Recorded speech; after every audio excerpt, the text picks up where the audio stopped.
Astro connect के ज्योतिष कार्यक्रम में आपका हार्दिक स्वागत है। ग्रह मंडल के दो बहुत ही खूबसूरत ग्रह बुध और शुक्र मीन राशि में प्रवेश करने जा रहे हैं, तो इनके राशि परिवर्तन का प्रभाव सभी राशि वालों पर पड़ेगा और इसी के मद्देनजर आज हम इस पर बात करेंगे। लेकिन सबसे पहले बात कर लेते हैं संक्षिप्त में, अत्यंत ही संक्षिप्त में बुध के बारे में। यूं तो बुध बहुत ही छोटा ग्रह है, सौर मंडल में देखा जाए तो बहुत ही छोटा ग्रह है, लेकिन यह बहुत ही महत्वपूर्ण ग्रह है क्योंकि यह ग्रह ज्योतिष में जिन बातों को गवर्न करता है वह बहुत ही इंपॉर्टेंट एस्पेक्ट है हमारे लाइफ का। बुध है इंटेलिजेंस। अब आप देखें कि इंटेलिजेंस की जरूरत किसे नहीं है, और अगर इंटेलिजेंस ना हो तो फिर वह जो है सो आदमी मूढ़ बुद्धि का होगा, तो वह सजीव है भी तो भी निर्जीव की तरह का ही है। अब दूसरी बात देखते हैं कि बुध वाणी को गवर्न करता है। जो हम लोग बातचीत करते हैं वह बुध है। जो हम सोचते हैं, जो हम समझते हैं और उसको हम एक्सप्रेस करते हैं शब्दों में, वह बुध है। अब आप सब कुछ जान रहे हैं, समझ रहे हैं और उसको शब्द में लोगों को बता नहीं पा रहे हैं, तो वह आपकी व्यवस्था कैसी होगी वह आप समझ सकते हैं। बुध कार्य व्यापार है। इस संसार में जितने भी तरह का लेन देन है वह बुध के अंतर्गत आता है। थॉट का एक्सचेंज भी जो है बुध के अंतर्गत आता है। सिर्फ व्यापार में बार्टर सिस्टम के तहत पैसा देकर के कोई चीज लेना सिर्फ यही नहीं है, इस बात का इम्प्लीकेशन हमारे लाइफ में बहुत अंदर तक है।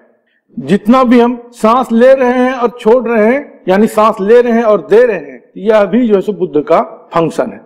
नर्वस सिस्टम जो है सो वह बुध का है। एजुकेशन जो है सो वह भी बुध है। तो बुध एक बहुत ही महत्वपूर्ण ग्रह है। इस पर विशेष चर्चा नहीं करेंगे, सिर्फ यह बताने के लिए कि बुध का भी गोचर क्यों इंपॉर्टेंट हुआ करता है। दूसरा यह है क्या कि जो आप कहीं पर अपने काम काज में, अपने दैनिक जीवन में, अपने लाइफ में फोकस करते हैं वह जो है सो बुध है।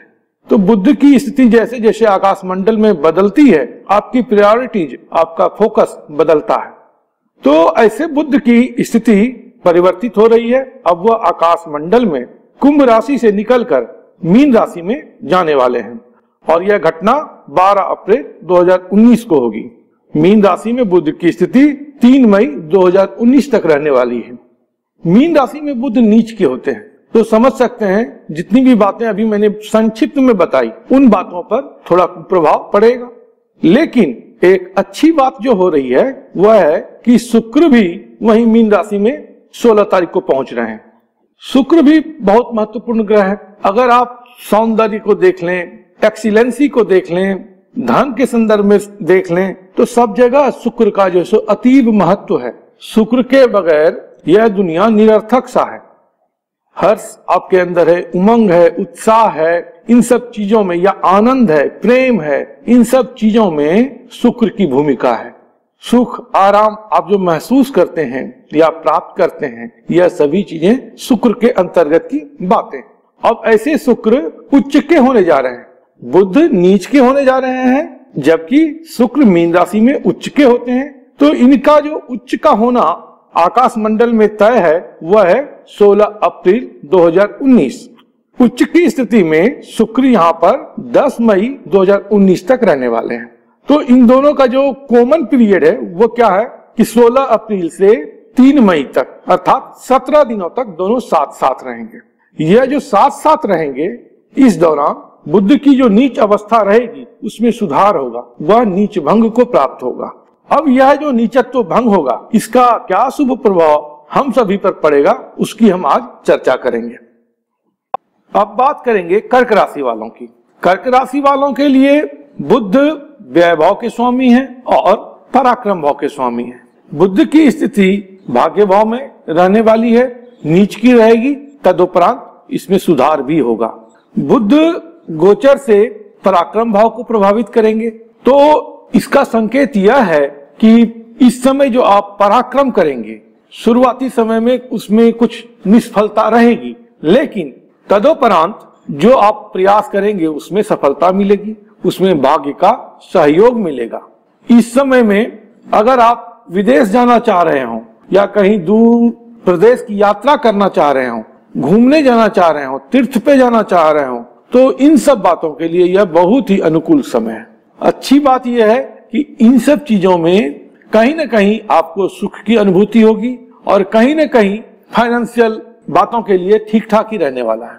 जैसे आप फॉरेन जा रहे हैं तो फाइनेंशियल मैटर के लिए आपको वहां जाकर के अच्छी स्थिति प्राप्त होने वाली है, सुख की स्थिति प्राप्त होने वाली है। ऐसा नहीं होगा कि आप वहां गए और परेशान हो गए, स्वास्थ्य खराब हो गया, ऐसा नहीं होगा। यह समय अनुकूल इन सब बातों के लिए है। ट्रांसफर पे भी अगर आप हैं या जाना चाह रहे हैं तो उसके लिए भी यह अनुकूल समय है। आप सीख करें, आपको ट्रांसफर डिजायर्ड लोकेशन में मिल सकता है। क्योंकि एक अच्छी बात यह भी है कि सूर्य जो है उच्च के दशम भाव में है, तो कामकाज के रिगार्डिंग में ठीक है, अच्छी स्थिति रहेगी। थोड़ा सा ध्यान ये रखना है कि अगर आपके सीनियर बॉस है तो उनके साथ मिसकम्युनिकेशन ना हो, उनके साथ ट्यूनिंग अच्छी बनाए रखें।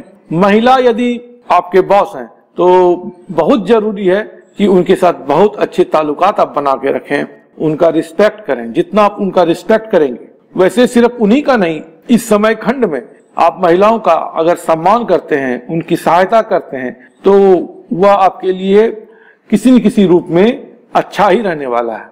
शुक्र जो है वह सुख भाव के स्वामी है और आय भाव के स्वामी है, और ऐसे शुक्र इन दोनों पोर्टफोलियो को संभालते हुए भाग्य भाव में है। तो भाग्य के दम पर इस समय आपको आय की वृद्धि दिख रही है, संपत्ति की वृद्धि दिख रही है, वाहन वगैरह का भी जो है सो संयोग बन रहा है।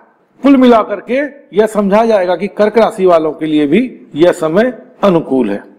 अगर आप गुरुजी से पेड एस्ट्रोलॉजी कंसल्टेंसी चाहते हैं तो अपने स्पेसिफिक प्रश्न के साथ साथ अपनी जन्म तिथि, जन्म समय तथा जन्म स्थान का विवरण हमारे इस ईमेल आईडी पर भेज दें। धन्यवाद। Thank you. प्रणाम।